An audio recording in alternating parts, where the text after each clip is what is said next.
खरं तर आपण पाहतोय की सर्वच महायुतीतील नेत्यांना आज संघ कार्यालयात बोलवण्यात आलं होतं बौद्धिक बंधनासाठी। राष्ट्रवादी काँग्रेस गेलेला नाही, मात्र इतर पक्ष गेलेले आहेत। कसं पाहता? आपापल्या पक्षांनी काय स्वतः म्हणजे कुठं जावं काय करावं हा त्या स्वतंत्र पक्षाचा अधिकार आहे। आज संत रविदास महाराज यांची पण पुण्यतिथी आहे, त्यामुळे शिवशाहू फुले आंबेडकर चळवळीत काम करणारा प्रत्येक कार्यकर्ता हा रविदास महाराजांना आज अभिवादन करतोय। तुम्ही जो प्रश्न विचारला इतर पक्षाची लोक गेली असतील तर तो त्यांचा अधिकार आहे, आमच्या गटातून किंवा आमच्या पक्षातून कोणी गेली नसतील तर आता तो आमचा अधिकार आहे। त्याच्यावर काही दुसरा प्रश्न? मराठा आरक्षण संदर्भात आज रिप्लाय फाईल होईल असं बोललं जाते। जरांगे पाटील त्यांच्या मागणीवर ठाम आहेत। 24 तारखेनंतर महाराष्ट्राला दाखवून देऊ की मराठ्यांची ताकद किती असं विधान ते करत आहे। काल छगन भुजबळ यांची सुद्धा रात्री रामगिरीवर मुख्यमंत्र्यांसोबत बैठक झाली, ते सुद्धा आपल्या भूमिकेवर ठाम आहे। वाद वाढेल चिघळेल की यातून काही महाराष्ट्राच्या हिताचं निघेल काय वाटतं? महाराष्ट्राच्या हिताचंच निघालं पाहिजे असं प्रत्येकाला वाटतं। ओबीसीच्या म्हणजे ओबीसीच्या आरक्षणाला धक्का न लागता मराठा समाजाला आरक्षण मिळालं पाहिजे ही आमची प्रामाणिक भूमिका आहे। तीच भूमिका माननीय भुजबळ साहेबांची आहे आणि जरांगे पाटलांचे म्हणणे आहे की मराठा समाजाला आरक्षण मिळावं। हे सरकार सकारात्मक आहे। 24 तारखेची वाट पाहण्याची कामच पडणार नाही।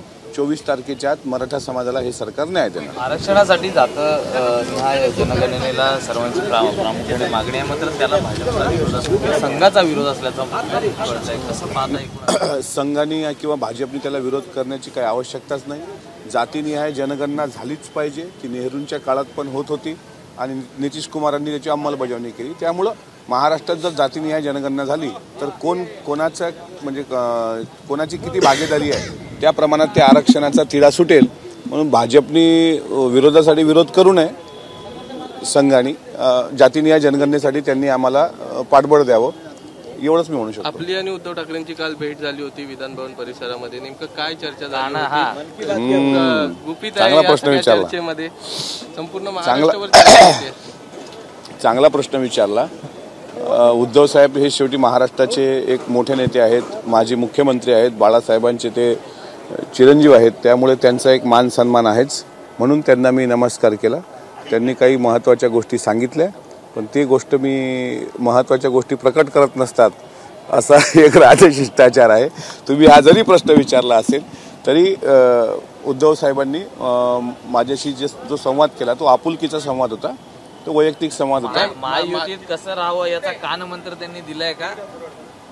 मी म्हणजे मंत्र स्वीकारणारा माणूस नाही आहे, त्याच्यामुळे मंत्राचा कुठलाही असर माझ्यावर होत नाही। स्ट्रक्चर बघितलं असता दोघांचा खूप गंभीर चर्चा दिसत होती। चर्चा होतीच ना, एक आपुलकीच्या नात्यानं एक पारिवारिक संवाद तो होता, पण तो काही कानमंत्र वगैरे नव्हता। आणि शेवटी मंत्रांचं माझं काय नातं आहे तुम्हाला माहिती आहे। शिवसेना उभाटा पक्षाच्या वाटेवर आहे। आज सल्लागार समितीची बैठक होते आणि या बैठकीमध्ये दिवस वाढवे अशी आपली सुद्धा मागणी होती विरोधकांप्रमाणे, दिवस जर अधिवेशनाची वाढली नाही तर आपली भूमिका काय?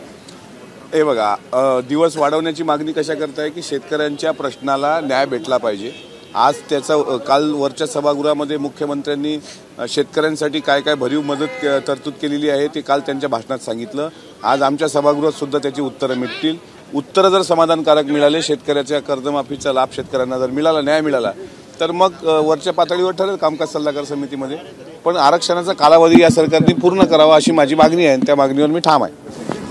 आता म्हणाले की सरकारने शेतकऱ्यांना मदत जाहीर केली, परंतु विरोधकांमध्ये राष्ट्रवादी काँग्रेसचे फक्त घोषणा केल्या, काहीच मिळाली नाहीये। आपण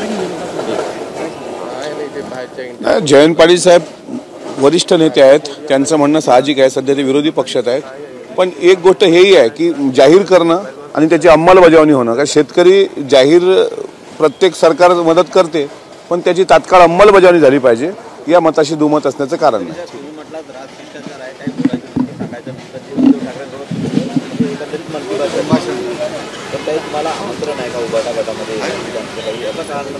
मला माझा पक्ष आहे ना, राष्ट्रवादी काँग्रेस पक्ष आहे।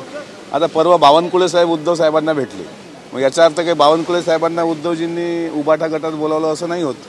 त्याच्यामुळे सगळ्यांचे, जसे तुमचे पत्रकार म्हणून सर्व चॅनलशी संबंध असतात, तसे आमचे पण सर्व पक्षाशी संबंध असतात, ते ठेवावे लागतात। 2024 संबंध वेगळे, पगार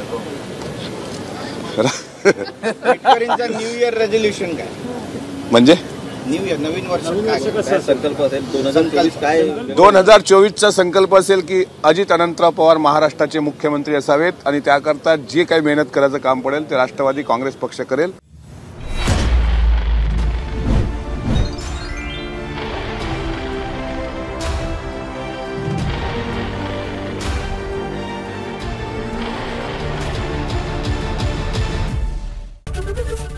एबीपी माझा, उघडा डोळे बघा नीट.